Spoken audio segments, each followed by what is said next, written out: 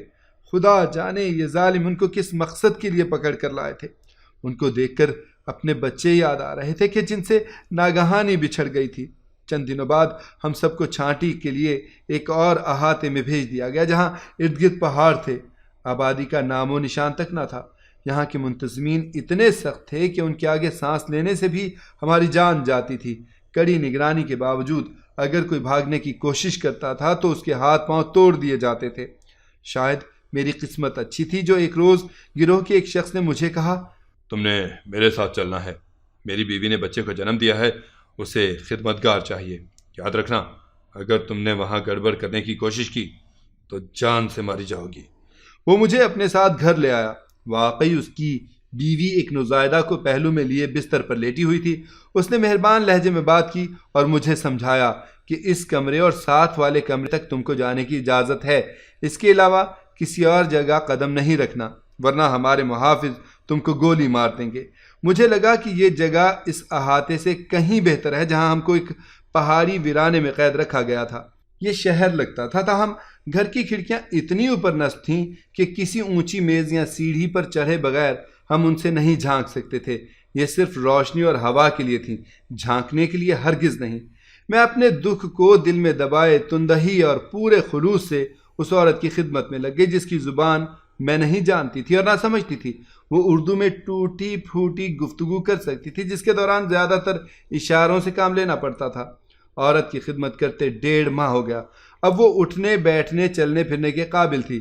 میرے سوا وہاں کوئی عورت ایسی کبھی نہ آئی جو اردو یا پنجابی وغیرہ جانتی ہو، سبھی ان کی مادری زبان میں گفتگو کرتے جن کو سمجھنے سے میں قاصر تھی۔ اب میرے واپس جانے کا وقت آ چکا تھا۔ رو رو کر اللہ سے دعا کی تھی کہ مجھے وہ واپس قید خانے میں نہ لے جائیں، بس یہیں رہنے دیں۔ خدا کی کرنی، جس دن مجھ کو جانا تھا اسی دن اس عورت کے ننھے منھے بچے کی طبیعت ناساز ہو گئی۔ دیکھتے دیکھتے بچے کو ایسا تب چڑھا کہ وہ بلکنے لگا۔ خدا جانے اس کو کیا تکلیف تھی کہ روتے روتے نڈھال ہو گیا۔ ایک پل وہ چپ نہ ہوتا تھا۔ اس کی ماں اور میں نے بہت کوشش کی، پھر اس نے بچے کے باپ کو بلوایا اور فیصلہ ہوا کہ اس کو ہاسپٹل لے جانا ہے۔ بچے کو اسپتال داخل کرا دیا گیا۔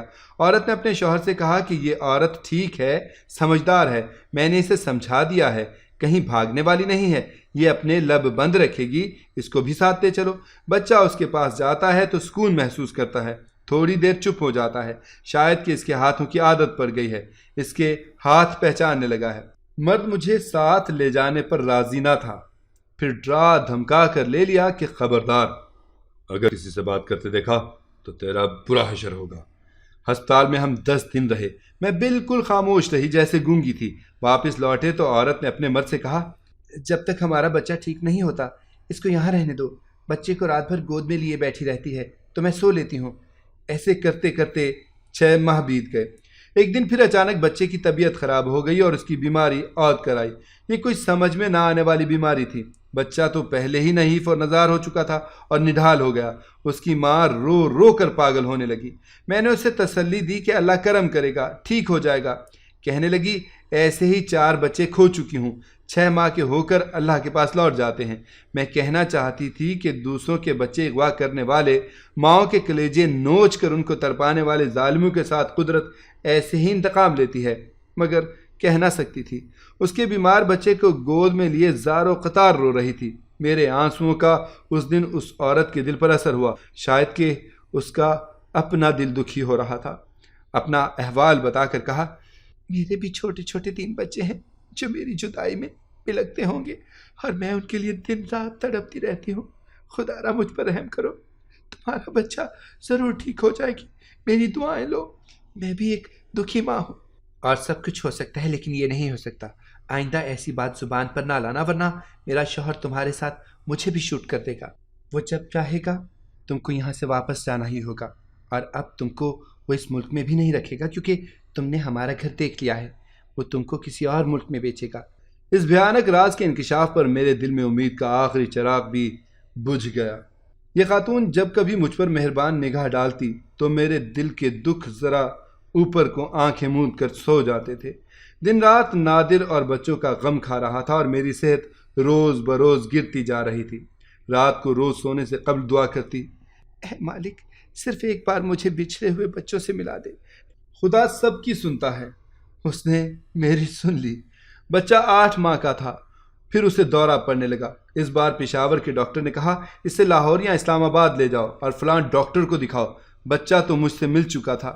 مالکن کے اصرار پر مالک مجھے بھی ساتھ لے آیا۔ اسلام آباد کے ایک بڑے ہاسپٹل میں چند خصوصی معالجین نے بچے کا معائنہ کیا۔ ماہر ڈاکٹروں کا بورڈ اس کی بیماری کے بارے میں تحقیق و تشخیص میں ڈوبا ہوا تھا۔ یہاں بار بار مالکہ کہتی تھی، دیکھو مجھ سے بددیانتی مت کرنا، سنبھل کر رہنا۔ مالک نے میری بات مانی ہے، ایسا نہ ہو کہ تم کسی سے اپنے معاملے کا ذکر کرو یا یہاں سے بھاگنے کی کوشش کرو، میرا شوہر مجھے مار ڈالے گا۔ میں نے اسے یقین دلایا، میں آپ کو اپنی خاطر مصیبت میں نہیں ڈالوں گی، آپ میرے ساتھ مہربان ہیں، اللہ سے کسی اور وسیلے سے دعا کروں گی کہ وہ میرے بچوں کو مجھ سے ملانے کی سبیل پیدا کر دے۔ عورت یہ احساس تو کر چکی تھی کہ جیسے وہ اپنے بیمار بچے کے لیے دکھی ہے، ویسے ہی میں اپنے بچوں کی جدائی سے دکھی ہوں، لیکن مجھے آزاد کرانا اس کے بس کی بات نہ تھی۔ یہاں بھی ان کے لوگ میری سخت نگرانی کرتے تھے۔ مالکن بھی مجھ پر نظر رکھتی تھی۔ کتنی بڑی بد نصیبی تھی کہ میرا گھر بھی اسی شہر میں تھا اور میں اپنے گھر نہیں جا سکتی تھی، کمرے سے باہر تک جانے کی بھی اجازت نہ تھی۔ ہاسپٹل میں ایک رات میں غیر کے بچے کو سینے سے لگائے بیٹھی تھی کہ اپنے بچوں کی یاد آ گئی اور کانوں میں ان کی سسکیاں سنائی دینے لگی کہ جیسے وہ راتوں کو اٹھ اٹھ کر مجھے ڈھونڈتے اور روتے ہوں، یا میری ممتا مجھ پر خنجر کی طرح وار کرنے لگی۔ جی چاہا ان کا بچہ فرش پر پھینک دوں اور دروازہ کھول کر نکل بھاگوں۔ میں نے بچے کو جو ہی بستر پر لٹایا وہ اٹھ گیا اور رونے لگا۔ مالکن کی آنکھ کھل گئی۔ اس نے کہا، کیا بات ہے، اسے اٹھاتی کیوں نہیں ہو؟ یہ رو رہا ہے۔ میں نے بچے کو اٹھایا اور سسک کر رہ گئی۔ مالکن پھر سو گئی۔ صبح اٹھی تو اس نے کہا، کوثر، میں نے رات کو ایک عجیب خواب دیکھا کہ کسی نے مجھ سے آ کر کہا ہے کہ اگر تم اس عورت کو جانے دو تو تمہارا بچہ تندرست ہو جائے گا، ورنہ… یہ کہہ کر وہ خاموش ہو گئی۔ تو خدا کے لیے مجھے جانے دیں، آپ کے آگے ہاتھ جوڑتی ہوں، مجھے یہاں سے بھاگ جانے کا موقع دیں، دعا کرتی ہوں آپ کا بچہ صحت یاب ہوگا۔ تم بھی ماں ہو اور میرے بچے بھی مجھ سے جدا ہیں۔ عورت نے کچھ سوچا اور کہا، اچھا، آج کی رات اوپر کی منزل سے کوئی دوسرا راستہ تلاش کرنا اور نکل جانا۔ اگر پکڑی جاؤ تو میرا نام ہرگز مت لینا۔ میں نے وعدہ کر لیا۔ یہ ہاسپٹل 3 منزلہ تھا۔ آدھی رات کو جو ہی دروازہ کھول کر جھانکا، کوریڈور خالی اور سنسان پایا۔ دروازے سے نکل کر نرسنگ روم میں گھس گئی۔ سوچا کسی نے دیکھا تو یہ جانے گا کہ یہ نرس کو بلانے گئی تھی۔ وہاں کوئی نہ تھا مگر ایک سفید گاؤن رکھا ہوا تھا اور سکارف بھی تھا۔ گاؤن پہن لیا اور سکارف کو سر پر لپیٹ کر میں تیزی سے اوپر کی منزل پر چلی گئی۔ وہاں سے دوسری جانب اترتی سیڑھیوں سے لفٹ میں داخل ہو گئی۔ جو ہی لفٹ چلی میں گراؤنڈ فلور پر تھی۔ اللہ نے مدد کرنی تھی کہ ایک ایمبولینس سے مریض کو نکال رہے تھے۔ ڈرائیور نے اسے تھوڑا سا آگے لے جا کر لائن میں کھڑی گاڑیوں کے ساتھ کھڑا کر دیا۔ صبح تک اسی میں بیٹھی رہی اور جب کوئی سویرے آیا تو میں اس میں سے اتر کر سڑک کی طرف چل دی۔ ڈرائیور نے پیچھے مڑ کر نہ دیکھا اور وہ گاڑی لے گیا۔ سڑک کراس کرتے ہی رکشے کو ہاتھ دیا اور اپنے محلے کا نام لیا۔ اس نے مجھے آدھے گھنٹے میں وہاں پہنچا دیا۔ میں نے ایک بنگلے کی بیل بجائی جہاں پہلے کام تھا اور مالکن کو تمام احوال سنایا۔ اس نے بتایا کہ تمہارا شوہر اور بچے کئی بار آئے تھے، تمہارا پوچھتے تھے، اب وہ گھر چھوڑ کر کہیں چلے گئے ہیں۔ یقین کرنے کو گھر گئی، اس کی اجڑی دہلیز کو پار کیا مگر وہاں دھول اڑ رہی تھی۔ نہ نادر تھے اور نہ بچے تھے۔ مکڑیوں نے دروازے پر جالے بن رکھے تھے۔ میں وہاں کلیجہ تھام کر بیٹھ گئی۔ بیگم نہیں آ کر شام کو حال جانا اور اپنے گھر لے گئی۔ نادر اور لوگ یہی سمجھے کہ میں کسی کے ساتھ گھر سے بھاگ گئی ہوں۔ مایوس ہو کر کہیں چلے گئے اور میں بدنصیب ان کی صورتیں بھی نہ دیکھ سکی۔ آج بھی بیگم کے پاس ہی رہتی ہوں، ان کے برتن دھوتی ہوں۔ شاید نادر لوٹ آئیں۔ اگر آپ کو ہماری کہانی پسند آئی ہے تو اسے لائک کریں، شیئر کریں اور ہمارے چینل کو سبسکرائب کریں۔ اگلی کہانی تک کے لیے اجازت دیجیے۔ اللہ حافظ۔